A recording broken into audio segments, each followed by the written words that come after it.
Hello दोस्तों, स्वागत है आप सभी का अपने यूट्यूब चैनल एजुकेशन अड्डा पर। दोस्तों, मैं हूं मनीष शर्मा और आज की इस वीडियो में हम बताएंगे मोस्ट इंपोर्टेंट क्वेश्चन जो रेलवे के एग्जाम में बार बार पूछे जाते हैं। ठीक है, तो बने रहिए वीडियो के अंत तक। दोस्तों, आज का क्लास बहुत ही मजेदार होने वाला है।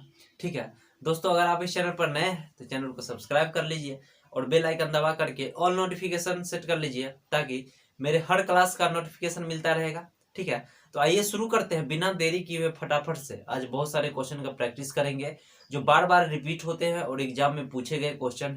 ठीक है, तो चलिए शुरू करते हैं। आज का पहला क्वेश्चन है, दो बर्तनों में दूध और पानी का अनुपात 2:3 तथा 7:3 है। दोनों बर्तनों के मिश्रण को मिलाने पर प्राप्त नए मिश्रण में दूध और पानी का अनुपात है। बहुत ही अच्छा क्वेश्चन है। ठीक है, और गजब का तरीका बताएंगे, आप सेकेंडों में क्वेश्चन को सॉल्व कर लीजिएगा। ठीक है, देखिए इसमें क्या कहा, जो दो बर्तन है। ठीक है, पहला में जो है देखिए दो बर्तन है, ये पहला बर्तन हो गया, ये दूसरा बर्तन। ये पहला बर्तन में देखिए मिल्क और वाटर, ये दोनों का रेशियो दिया हुआ कितना है, 2:3 दिया हुआ है। ठीक है, और देखिए इसमें दूसरा वाला में कितना है, मिल्क और वाटर दोनों का अनुपात दिया हुआ है 7:3 है। ठीक है, पहला बर्तन में दूध और पानी का रेशियो कितना है, 2:3 है। अगर हम पूछेंगे इसमें से मिल्क कितना होगा, देखिए मिल्क यानी दूध का रेशियो कितना है, 2 है। 2 है कितना में, तो टोटल देखिए दूध और पानी कितना हो जाएगा, 3 और 2 5, यानी 2/5 हो जाएगा मिल्क। बात आया ना समझ में। देखिए 5 में से 2 क्या है, मिल्क है, तो 3 हो जाएगा वाटर। बात आ गया समझ में। अगर हम पूछेंगे पहला बर्तन में वाटर कितना है, कितना हो जाएगा, 3/5। नीचे में टोटल यानी कि दोनों मिला करके, तो 3 और 2 5 हो गया, यानी 3/5 का मतलब ये है जो 5 में से 3 वाटर है। बात आया ना समझ में, पहला बर्तन हो गया। अब देखिए दूसरा बर्तन में अगर पूछा जाए मिल्क कितना होगा, तो देखिए मिल्क और वाटर का रेशियो है 7:3 है ना, तो 7 बट्टा में टोटल दोनों मिला करके, तो 7 और 3 10, 7/10 हो गया। इसका मतलब क्या, 10 में से 7 क्या है, मिल्क है। बात आ गया समझ में। अगर वाटर पूछा जाए तो वाटर कितना हो जाएगा, 3/10, ये दोनों को जोड़ करके 7 और 3 10 हो गया। इसका मतलब क्या है, 10 में से 3 क्या है, वाटर है। दोनों बर्तन में पता कर लिए मिल्क और वाटर। अब देखिए सवाल में कहा जी इसको मिला देता है, मान लेते हैं मिला दिया तीसरा बर्तन में दोनों को, इसमें मिल्क और वाटर कितना हो जाएगा। ठीक है, तो देखिए मिल्क, पहला बर्तन में मिल्क कितना है, 2/5 है, तो 2/5 हो जाएगा। क्लियर है। दूसरा बर्तन में मिल्क कितना है, 7/10 है, तो मिल्क वाला को एक साथ लिखेंगे और जल को एक साथ। वाटर पहला बर्तन में कितना है, 3/5 है, तो 3/5। और दोनों को मिला रहे हैं ना, इस दोनों बर्तन वाला को एक के बर्तन में। ठीक है, इसलिए दोनों को वाटर वाला यहाँ देखिए दूसरा में कितना था, 3/10। बात आ गया ना समझ। अब हो गया, कुछ नहीं करना। देखिए यहाँ से एलसीएम दोनों का कितना हो जाएगा, ये 10 हो जाएगा एलसीएम। 5 से भाग लगा के ऊपर में गुना करेंगे तो कितना हो जाएगा, 4 + 7। इधर भी एलसीएम 10 हो जाएगा दोनों का। क्लियर है। 5 से भाग लगाएंगे, ऊपर वाला में गुना करेंगे। ठीक है, तो ये हो जाएगा 6 + 3। अब देखिए रेशियो में 10 से 10 खत्म हो गया, 7 और 4 को जोड़ेंगे कितना होगा, 11, 6 और 3 9, यानी कि तीसरा बर्तन में मिलाने पर दूध और पानी का रेशियो 11:9, यही आंसर हो गया। बात आ गया समझ में। फिर से एक बार समझते हैं। देखिए अच्छा क्वेश्चन था, पहला बर्तन में मिल्क और वाटर का रेशियो दिया हुआ है कितना है, 2:3 दिया हुआ है। ठीक है, इसमें से हम पूछेंगे मिल्क कितना होगा, तो मिल्क का रेशियो कितना है, देखिए यहाँ 2 दिया हुआ है। ठीक है, 2 कितना में होगा, तो दोनों को जोड़ के नीचा में लिखना, तो 3 और 2 5, यानी 2/5 का मतलब है 5 में से 2 मिल्क है। ठीक है, वाटर के बारे में देखिए, इसमें वाटर का रेशियो कितना है, 3 है, तो 3 को ऊपर में लिखेंगे, नीचा टोटल, तो टोटल 5 है। बात आ गया समझ में। दूसरा बर्तन में देखिए मिल्क और वाटर का रेशियो कितना है, 7:3 है ना, इसमें से मिल्क कितना हो जाएगा, 7। अब बट्टा में दोनों को जोड़ करके 7 और 3 10। बात आ गया समझ में। अगर वाटर देखिए दूसरा बर्तन में कितना है, 3/10 हो जाएगा। क्लियर है। अब सवाल में कहा जी दोनों बर्तन वाला को मिला देता है, नया मिश्रण तैयार करता है। ठीक है, तो नया मिश्रण तीसरा जो बनाएगा, ठीक है, उसमें मिल्क वाटर का रेशियो कितना होगा, यही पूछ रहा है। तो देखिए यहाँ से मिल्क वाला, पहला बर्तन में मिल्क कितना था, 2/5, और दूसरा बर्तन में 7/10, दोनों को मिला दिए। ठीक है, अब वाटर देखिए पहला बर्तन में 3/5 है, दूसरा बर्तन में 3/10 है, इसको भी मिला दिए। क्लियर है। अब मिला करके देखिए यहाँ रेशियो कितना आ गया, 11:9। बात आ गया समझ में, यही आंसर हो गया। क्लियर है। समझ आ गया, ठीक है। तो चलिए बढ़ते हैं अगले क्वेश्चन पर। यदि एक राशि 7 वर्ष में 4 गुनी हो जाती है, कितना समय में यह राशि साधारण ब्याज की समान दर पर 16 गुनी हो जाएगी? बहुत ही अच्छा सवाल है और जबरदस्त हम ट्रिक पीछे बताए भी हुए हैं। साधारण ब्याज का वीडियो अगर आप नहीं देखे हैं तो आप जा करके देख लीजिए। उसके बाद जीवन में कभी भी साधारण ब्याज का क्वेश्चन गलत नहीं होगा, ठीक है। अब देख लीजिए यहाँ से, जब भी गुन्ना गुन्नी वाला सवाल रहेगा ना तो देखिए n1 - 1 बट्टा n2 - 1 बराबर t1 और बट्टा में t2। अब देखिए अप्लाई इसको कैसे करेंगे और क्वेश्चन सेकंडों में मौखिक बना लीजिएगा, ठीक है। देखिए क्या कहा, यदि एक राशि 7 वर्ष में 4 गुना हो जाती है, 7 वर्ष में 4 गुना हो रहा है तो 4 गुना हो रहा है तो उसमें से 1 घटाएंगे, बट्टा कितना वर्ष में हो रहा था, 7 वर्ष में, ठीक है। अब सवाल में कहा कि कितना समय में यह राशि साधारण ब्याज की समान दर पर 16 गुना हो जाएगी। अब 16 गुना कर रहा है तो 16 में से 1 घटा करके और ये दूसरा समय हमको निकालना है। बात आ गया ना समझ में। अब कुछ नहीं करना है, देखिए यहाँ से 4 में से घटाएंगे 3 हो जाएगा, इधर नीचे में 15 बराबर 7 बट्टा दूसरा समय हमको निकालना है, 3 से भाग लगाएंगे 5 बार में, बाई क्रॉस गुना करेंगे तो देखिए यहाँ से दूसरा समय कितना आ गया, 7 × 5 = 35 वर्ष, यही आंसर हो गया। बात आ गया समझ में, आसानी से आप बना सकते हैं, ठीक है। फिर से एक बार समझ लीजिए, देखिए जब भी गुन्ना गुन्नी वाला सवाल पूछा जाएगा साधारण ब्याज में, n1 - 1 n2 - 1 बराबर t1 बट्टा में t2 कर देंगे, ठीक है। अब देखिए यहाँ से, यदि एक राशि 7 वर्ष में 4 गुना हो जाती है, 4 में से 1 घटाएंगे, ठीक है, इधर पहला समय लिखेंगे तो 7 वर्ष में हो रहा था। अब सवाल में कहा जो साधारण ब्याज की समान दर पर 16 गुना हो जाएगी, तो 16 में से 1 घटा लेंगे, ये समय हमको निकालना है दूसरा, क्लियर है। अब कुछ नहीं करना है, देखिए 4 में से गया 3, 16 में से गया 15 हो गया, 3 से भाग लगा दिए 5 बार में, क्रॉस गुना करेंगे तो कितना वर्ष लगेगा, 35 वर्ष, यही आंसर हो गया। बात आ गया ना समझ में, ठीक है। तो चलिए बढ़ते हैं अगले क्वेश्चन पर। 2300 रुपये को ए तथा बी में इस प्रकार बांटा गया है कि ए का 2/5 तथा बी का 8/26 बराबर है, तो बी का हिस्सा क्या है? बहुत ही अच्छा क्वेश्चन है। देखिए कितना रुपया, 2300 रुपये को ए और बी दोनों में बांटना है, ठीक है। देखिए कहा ए का 2/5, ए का 2/5 बराबर है बी के 8/26 से। बताया ना समझ में, सवाले में कहा जो ए का 2/5 बी का 8/26 बराबर है, तो दोनों को बराबर कर दिए, यहाँ तक कोई दिक्कत नहीं है। अब देखिए 2 से भाग लगाएंगे तो 4 बार में कटिए ना जाएगा, कोई दिक्कत नहीं है। अब इसको क्रॉस गुना करेंगे, ठीक है, देखिए 26 से इधर गुना करेंगे तो ये हो जाएगा 26 से बराबर 5 और इधर 4 गुना करेंगे कितना होगा 20 और बी है साथ में तो 20 बी हो गया। बात आ गया समझ में, यहाँ से क्रॉस गुना कर लिए। अब देखिए अगर हम रेशियो निकालेंगे ए और बी का, तो रेशियो निकालने का जबरदस्त तरीका बताए हुए हैं, ठीक है। ए का निकालना है तो ए वाला को ढक देंगे, ए वाला को छोड़ देंगे, कितना हो जाएगा रेशियो 20/26 हो जाएगा, कोई दिक्कत नहीं है यहाँ तक, ठीक है। अब देखिए 2 से भाग लगा देंगे दोनों में तो ये हो जाएगा 10/2 से इसको भी काट देंगे 13, क्लियर, यहाँ तक कोई दिक्कत नहीं है। 10/13 आ गया ए और बी। अब देखिए टोटल रुपया कितना है, 2300 रुपया को बांटना है ए बी में। ए बी को किस अनुपात में रुपया मिलेगा, 10/13 के अनुपात में, क्लियर है। यहाँ से देखिए टोटल रेशियो में कितना हो जाएगा, 10 और 13 को जोड़ लेंगे 23 हो जाएगा, यानी इस 23 का वैल्यू सवाल में दिया हुआ है 2300 रुपया है।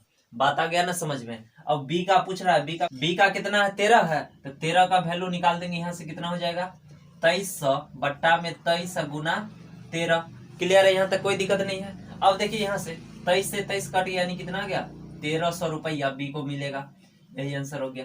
बात आया ना समझ में। फिर से एक बार समझिए, बहुत ही अच्छा सवाल था। सवाल में 2300 रुपया को बांटना है ए और बी में, ठीक है, और कहा है ए का 2/5 बी के 8/26 के बराबर है। यहाँ से हम दोनों को बराबर कर दिए हैं तो रेशियो के ए बी का कितना आ गया 10/13, यानी जितना रुपया होगा ना उसको 10/13 में देना है ए और बी को। बात आ गया समझ में।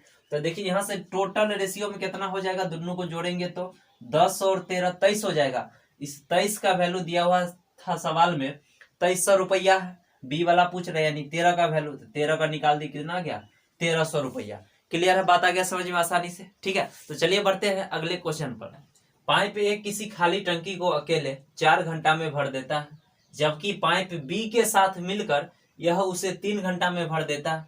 पाइप ए को 1 घंटा चलाने के पश्चात बी को भी खोल दिया जाता है तो टंकी को भरने में कुल कितना समय लगेगा।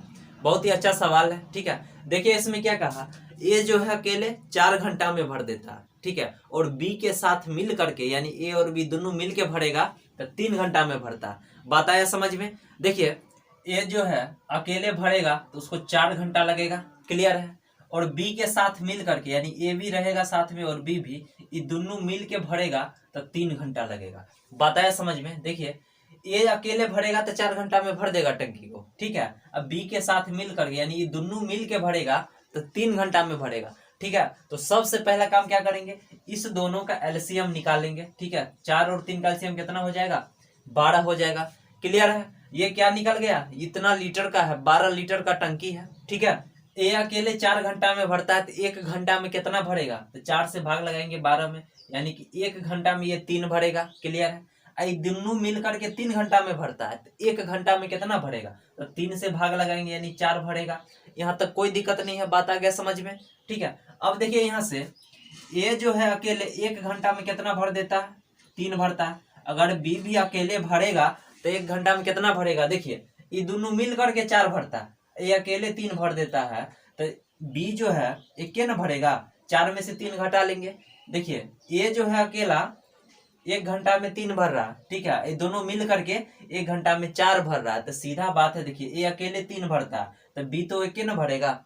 बात आ गया समझ में, क्लियर है, यहाँ तक कोई दिक्कत नहीं। अब देखिए सवाल में कहा जो पाइप ए को 1 घंटा चलाने के पश्चात बी को खोल दिया जाता है, यानी पाइप ए जो है 1 घंटा चला है, 1 घंटा में तो कुछ ना कुछ भरेगा, ठीक है।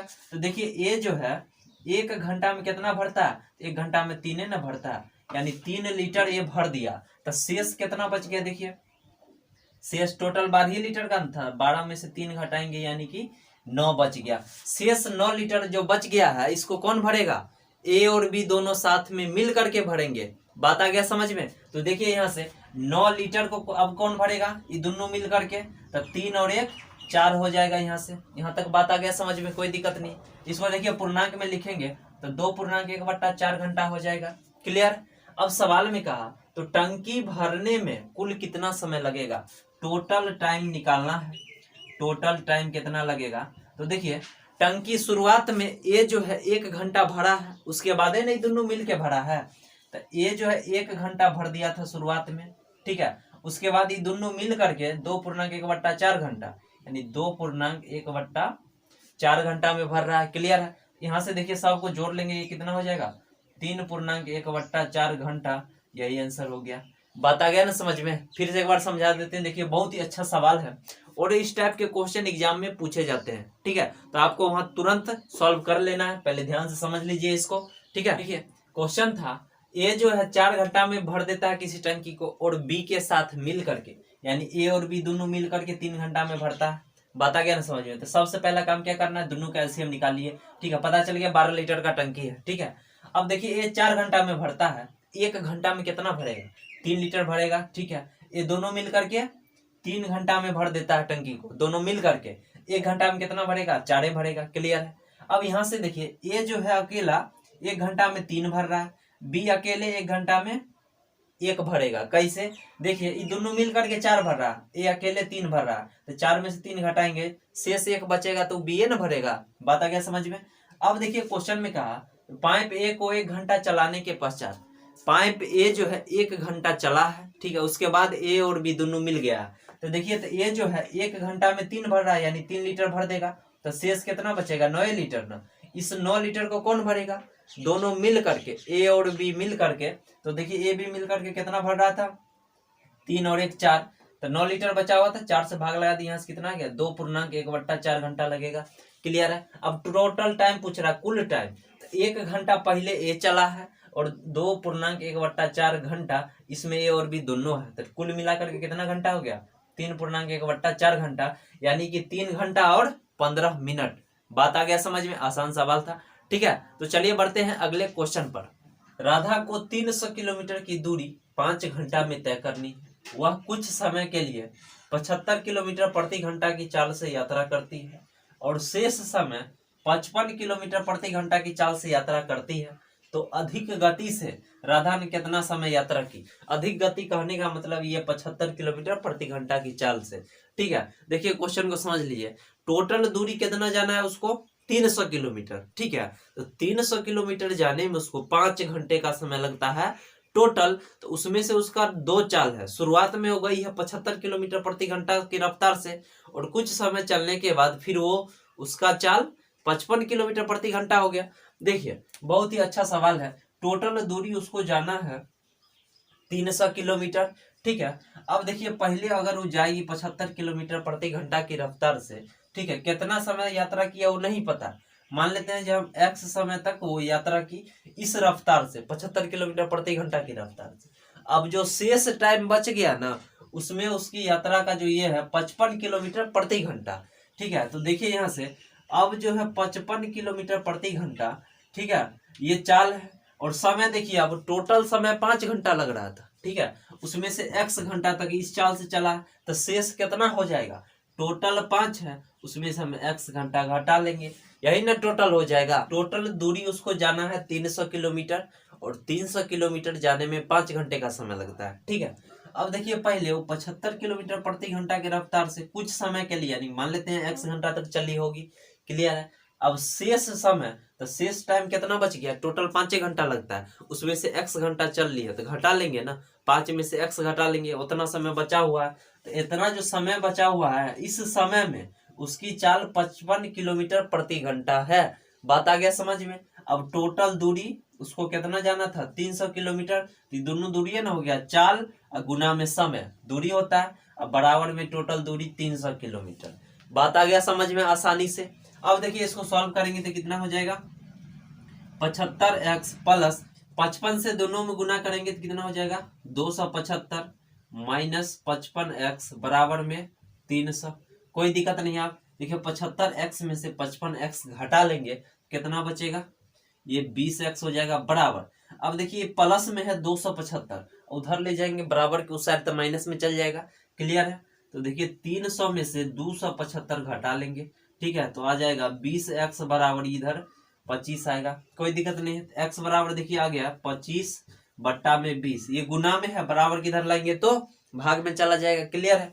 अब देखिए 5 से भाग लगाएंगे 5 बार में, और ये 4 बार में, कितना आ गया आपका 5 बट्टा 4 घंटा आ गया। ठीक है, अगर इसको लिखिएगा पूर्णांक में तो लिख सकते हैं 1/1/4 लिख सकते हैं, कोनो दिक्कत नहीं है। ठीक है, इसका मतलब क्या हो गया, 1/4 को भी चेंज कर लीजिए, 60 से भाग लगाएंगे 15 बार में, यानी कि 1 घंटा और 15 मिनट तक वो चली है। किस चाल से, 75 किलोमीटर प्रति घंटा के चाल से। वही तो पूछ रहा था सवाल में, अधिक गति से राधा कितना समय यात्रा की, यानी कि 1 घंटा 15 मिनट। बात आया समझ में। तो चलिए बढ़ते हैं अगले क्वेश्चन पर, और बहुत ही इंपॉर्टेंट क्वेश्चन है, इस टाइप के क्वेश्चन एग्जाम में पूछे जाते हैं। ठीक है, तो चलिए बढ़ते हैं। एक निश्चित राशि पर 10% की दर से 2 वर्ष का चक्रवृद्धि ब्याज 2100 रुपया है। उसी राशि पर समान दर पर समान अवधि का साधारण ब्याज क्या होगा। बहुत ही अच्छा सवाल है। ठीक है, देखिए इस टाइप के क्वेश्चन जब भी पूछा जाएगा तो बहुत ही अच्छा तरीका बताएंगे, जिससे आप क्वेश्चन को सेकंडों में बना लीजिएगा।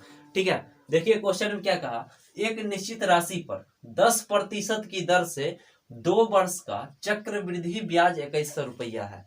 इसमें चक्रवृद्धि ब्याज ही दिया हुआ है 2100 रुपया। ठीक है, देखिए जब इस टाइप का सवाल पूछा जाएगा तब मूलधन 100% मान के बनाएंगे। ठीक है, अब सीधा बात है, देखिए 100% का 10% निकालेंगे तो 10% के लिए कितना आ गया, 10 आ गया। बताया ना समझ में। तो देखिए 2 वर्ष के लिए है, तो पहला वर्ष में 10% के रेट से 10 रुपया ब्याज होगा। बात आया समझ में।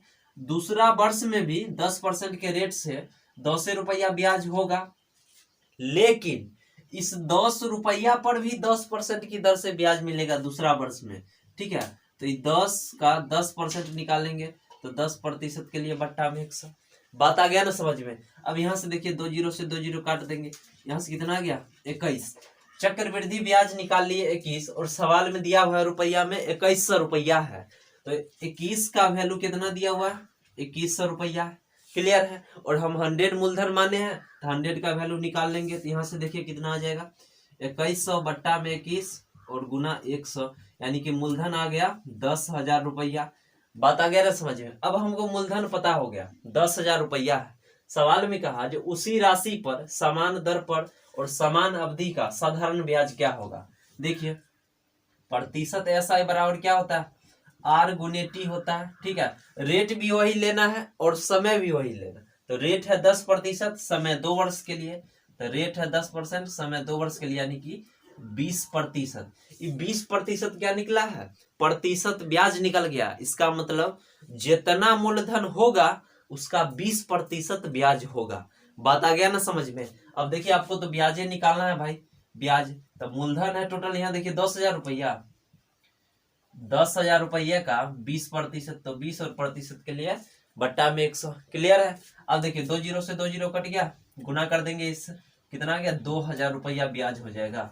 बात आ गया ना समझ में। अब चक्रवृद्धि ब्याज ऐसे भी निकाल सकते हैं, ये भी एक अच्छा तरीका। देखिए 100 मान के निकाले है ना, ये पहला वर्ष का है और ये दूसरा वर्ष का। ठीक है, तो रेट देखिए 10% की रेट है, 100 माने है मूलधन, तो 100 का 10% करेंगे कितना आएगा, 10 आएगा। यानी पहला वर्ष में भी 10 मिलेगा। ठीक है, और दूसरा वर्ष में भी 10% रेट से 10 तो मिलेगा ही, लेकिन इस जो 10 रुपया है पहला वर्ष में, इस पर भी ब्याज मिलेगा 10%। ठीक है, तो देखिए 10 का 10% निकालेंगे। ठीक है, कितना होगा, एक आ जाएगा 1 रुपया दूसरा वर्ष में। अब देखिए यहाँ से टोटल सबको जोड़ लेंगे तो 10 और 10 20 और 1 21, यानी कि ब्याज आपका कितना गया, 21 आ गया। और यही तो था, मूलधन 100 माने हैं तो 21 का वैल्यू 2100 रुपया, 100 का वैल्यू 10,000 रुपया। बात आ गया ना समझ में, क्लियर हो गया, कोई दिक्कत नहीं है। अब क्वेश्चन को सेकेंडों में बना सकते हैं। ठीक है, तो चलिए बढ़ते हैं अगले क्वेश्चन पर। किसी राशि का 3/8 खर्च हो गया, फिर जो बचा उसका 4/5 खर्च हो गया, तो अंत में 30 रुपया बचा, तो राशि क्या है। बहुत ही आसान सवाल है। ठीक है, अंतिम में 30 रुपया बचता है। ठीक है, देखिए टोटल रुपया मान लेते हैं 100 रुपया था उसके पास। ठीक है, उसमें से 3/8 खर्चे कर दिया। देखिए 3/8 खर्चे कर दिया तो शेष कितना बचेगा, तो देखिए 8 में से 3 खर्चा ही हो गया, तो शेष कितना बचेगा, 5/8 बचेगा। ठीक है, तो इतना का 5/8 बचा हुआ है। ठीक है, अब सवाल में कहा जो बचा उसका 4/5 खर्चा हो गया। 4/5 जो है खर्चे कर दिया है, 5 में से 4 खर्चा कर दिया, यानी बचल है 1/5। बात आया ना समझ में, तो 1/5 बचा हुआ है।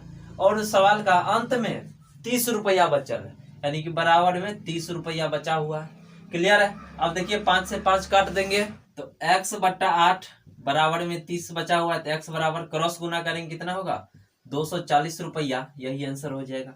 बात आया ना समझ में। फिर से एक बार समझिए। देखिए सवाल में कहा किसी राशि का 3/8 खर्चा हो गया। हम मान लिए कुल राशि x है। ठीक है, उसमें से 3/8 खर्चे हो गया, 3/8, तो शेष कितना बचा, 5/8 बचा। ठीक है, 8 में से 3 खर्चा हो गया तो 5 बचा हुआ, कितना में 8 में, तो 5/8, तो 5/8 बचा हुआ।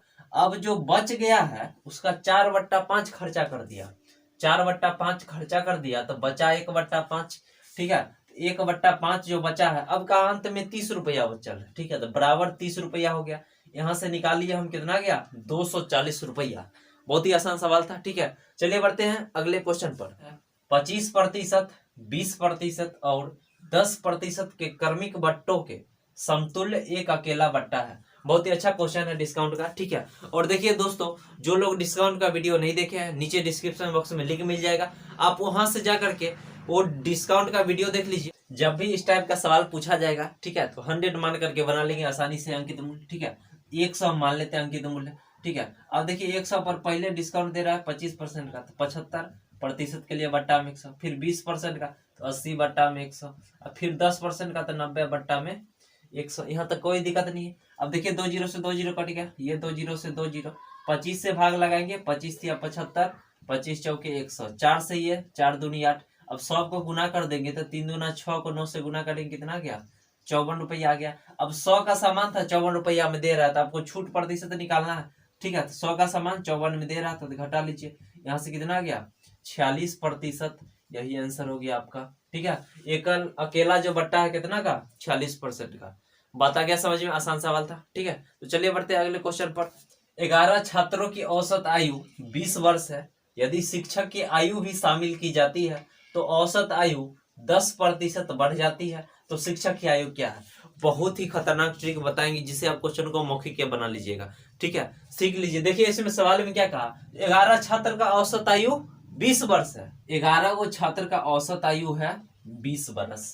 ठीक है, अब देखिए सवाल में कहा जो यदि शिक्षक की आयु भी शामिल किया जाए, अब 11 को छात्र पहले से है, एगो शिक्षक को शामिल कर लेंगे, अब संख्या कितना हो जाएगा, 12 हो जाएगा। क्लियर है। और सवाल में कहा औसत में अब 10% का वृद्धि होता है।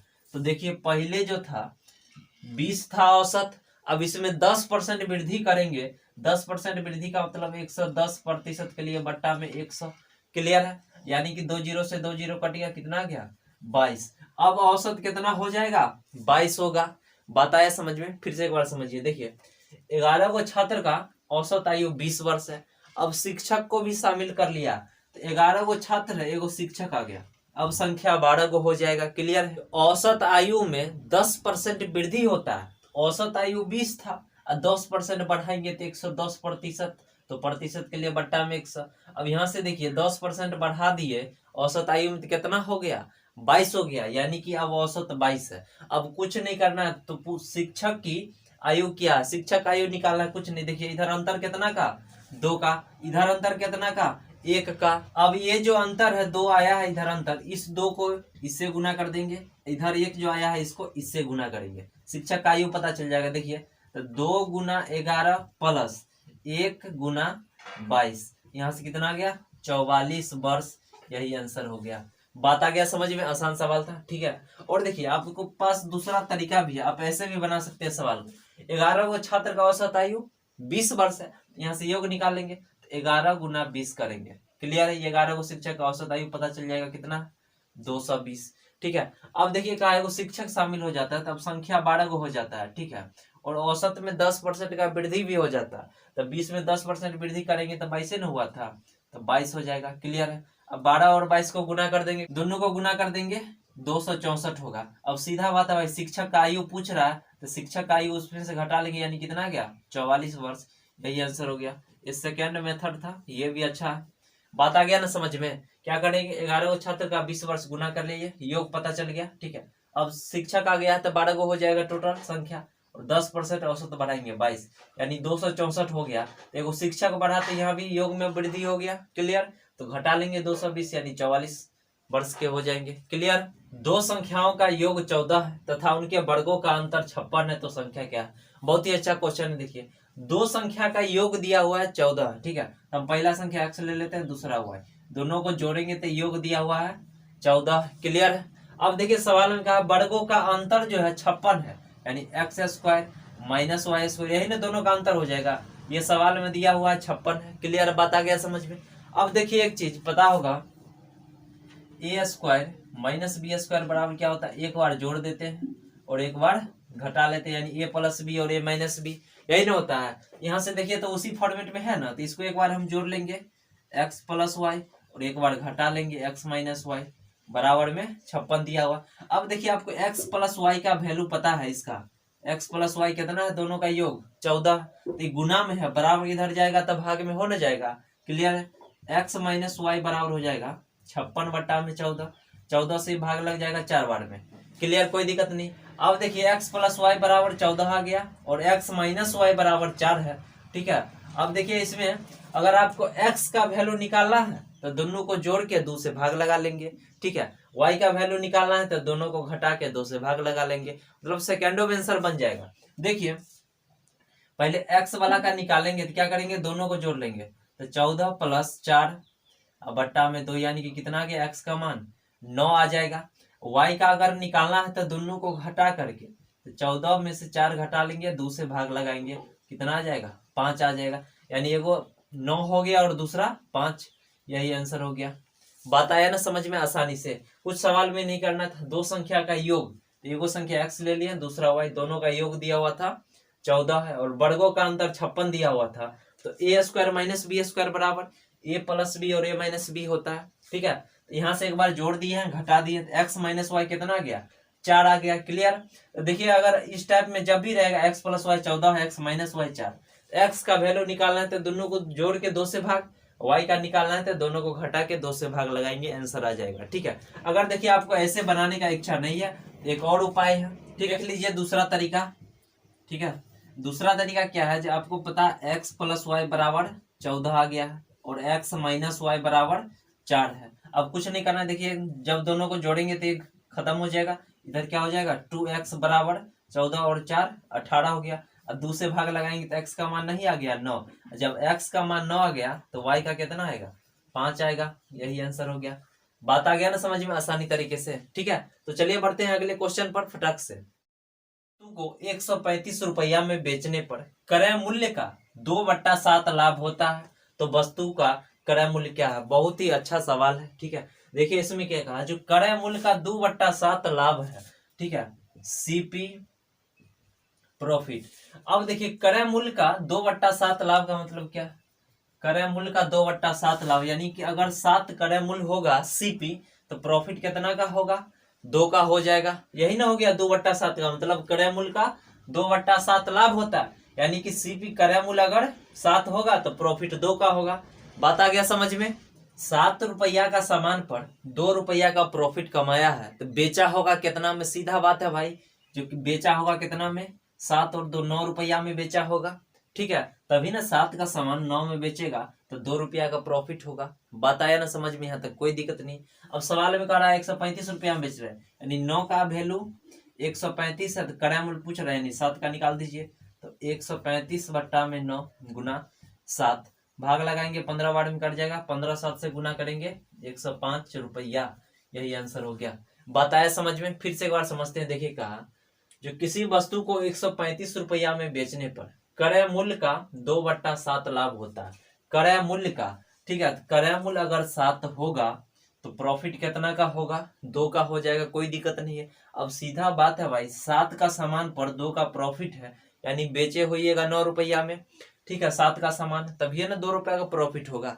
क्लियर है, यानी एसपी कितना आ गया 9 आ गया। और सवाल में यही 9 का वैल्यू दिया हुआ था, 135 है, क्रय मूल्य का पूछ रहा था, क्रय मूल्य कितना 7 है, 7 का वैल्यू निकाल दिया कितना आ गया 105 रुपया। बात आ गया आसानी से समझ में, बहुत ही अच्छा सवाल था। ठीक है, चलिए आज के लिए इतना ही रहने देते हैं, फिर मिलते हैं नेक्स्ट क्लास में धमाकेदार ट्रिक के साथ। ठीक है।